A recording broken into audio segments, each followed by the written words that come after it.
Hey everybody, it's Femtrooper, and today we're going to be doing a review on The Legend of Zelda: A Link Between Worlds, and wow, this game was amazing. I've heard this game called by fans a love letter, and I totally understand why. Like, this is sort of Nintendo saying thank you to everybody who's followed Legend of Zelda from the beginning, or played even just one game, or just generally liking the series, because I feel like this is one of those games that they took elements from, like, all the good elements from old Zelda games, especially a Link to the Past, and then just took everything good and made a new game, and this was fantastic.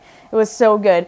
And I am going to admit, it's still, you know, I'm on my list of games that I'm embarrassed to say I've never beaten, or that really I've never played, and that is A Link to the Past. I've actually never really played more than, say, a couple hours of that game. I need to play it. I have it for the Super Nintendo, and I have it for Game Boy Advance. I have enough versions around here that I can easily play it, but it's just, you know, one of those games I've never gotten around to beating, or never really gotten around to playing. So now that I've beaten this, it's definitely a game on my list that I want to play, like, so much. I cannot wait. So, A Link Between Worlds is very much typical Zelda story. However, there's sort of no Ganon. The bad guy, his name is Yuga. And what I liked about this one is, you know, there's Hyrule and there's Lowrule, so you switch between the worlds. I know this game is really similar, what I hear and what I've seen, to A Link to the Past, and I get that, that's fair. Sort of the light world, dark world thing, there's Hyrule, Lowrule. But how you get between places, and sort of what made this game so unique and so fresh, was the fact that you could make yourself a painting at any time, basically, and go onto a wall, which allowed you to sort of sidestep on a wall and go to other places, including going to Lowrule. So I was going to say the dark world, Lowrule. And wow, that was so fun. That was so fun. I honestly, it was very creative and really unique, and that added so much more to the game. Like, the gameplay in these games are obviously going to be awesome. They're super fun. I have no complaints.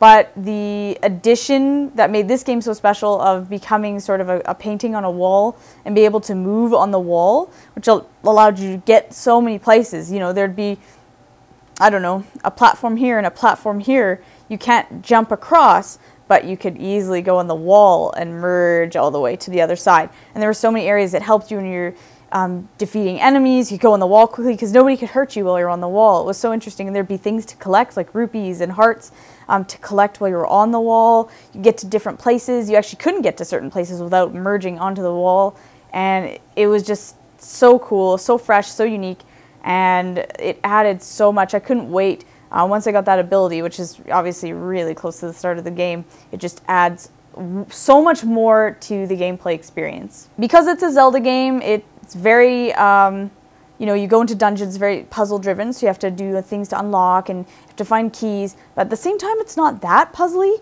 because I don't really like puzzle games. I hate games where I have to sit and think about a way to get into a door, or it just drives me nuts. It's not been my thing.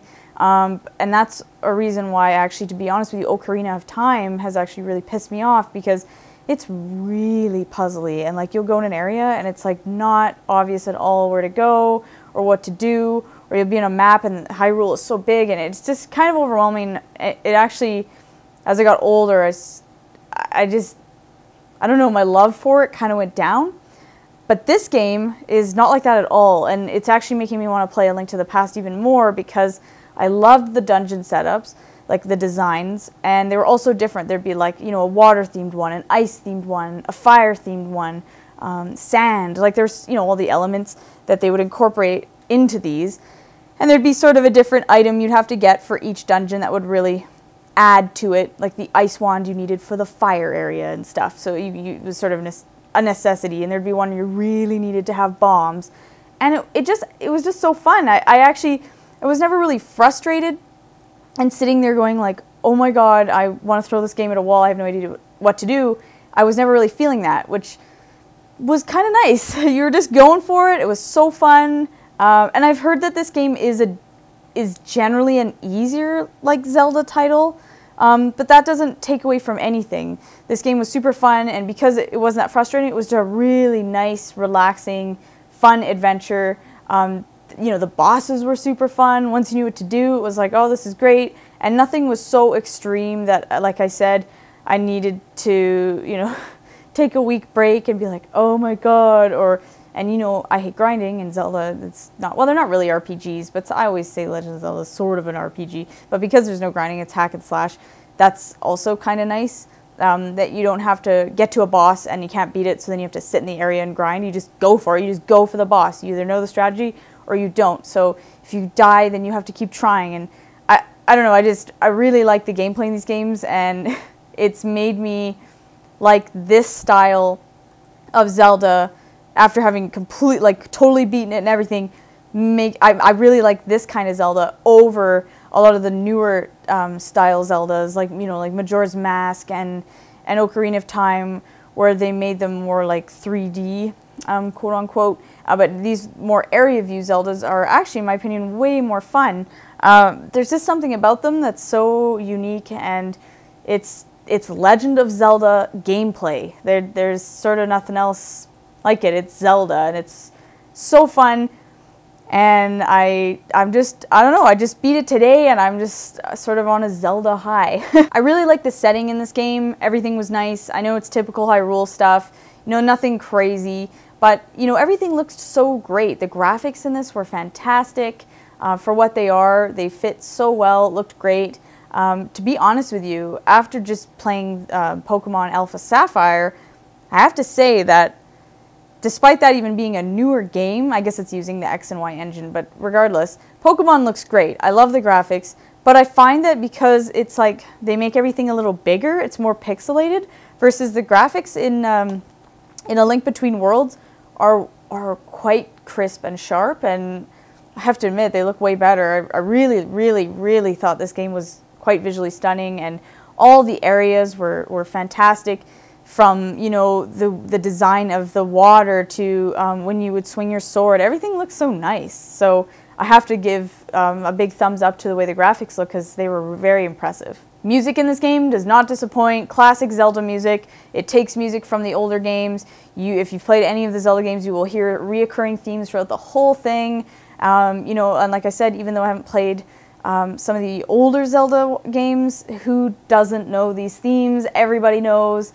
You know, as someone who loves, you know, scores and video game music, you can't really go living life without hearing them, and it's so nice to hear them. They're so full of nostalgia, and I know that's why they did it, because they know the people who are playing this game, generally people who have been with the series for a long, long time, and it's just fantastic. Like, there's nothing bad about the music. It's all memorable too. Like, I can still hear it. It's classic Zelda music, and it's just awesome. It always will be. Even though Zelda is not necessarily a story-driven game, it's more of an adventure, puzzle, dungeon type game, the story was still okay. I mean, it's classic, you know, Zelda gets captured, or, you know, somebody or whatever, and then you have to save them, or you have to save Hyrule, but it's fun, and it doesn't get old, and I really liked it. I love the whole thing with, you know, not clash, but the sort of difference between Hyrule and Lowrule, and you would talk to Princess Hilda from Lowrule. She's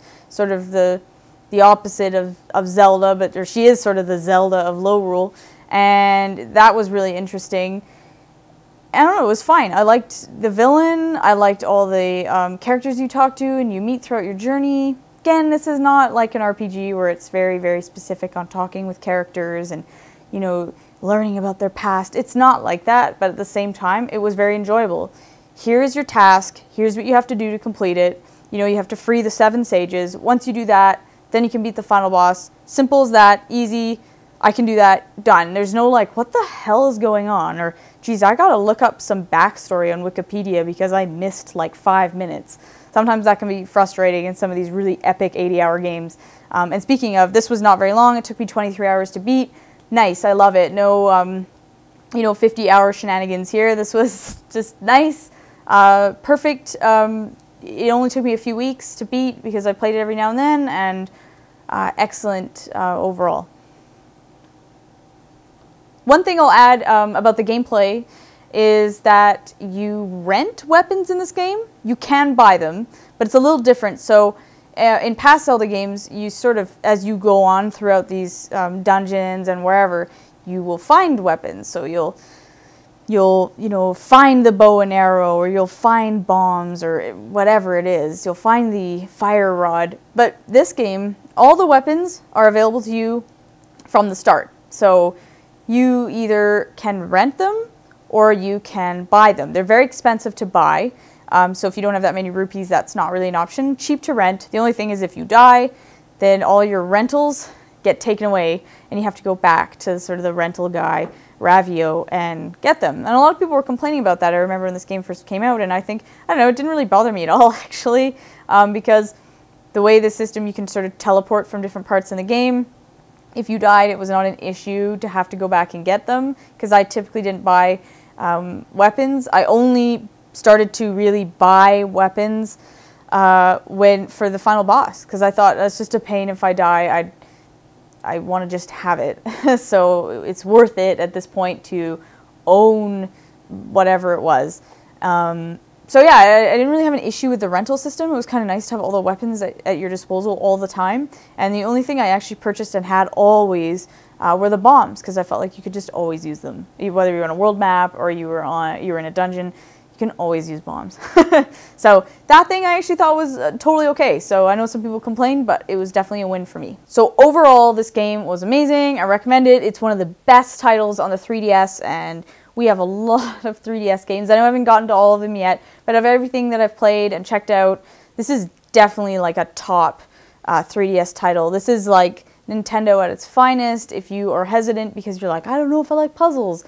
No, I'm like that, and this is not like that. This is just awesome exploration, adventure, quest, everything that's positive. It was just excellent. So I'm sure that everyone else has said this game is great. I don't need to tell you.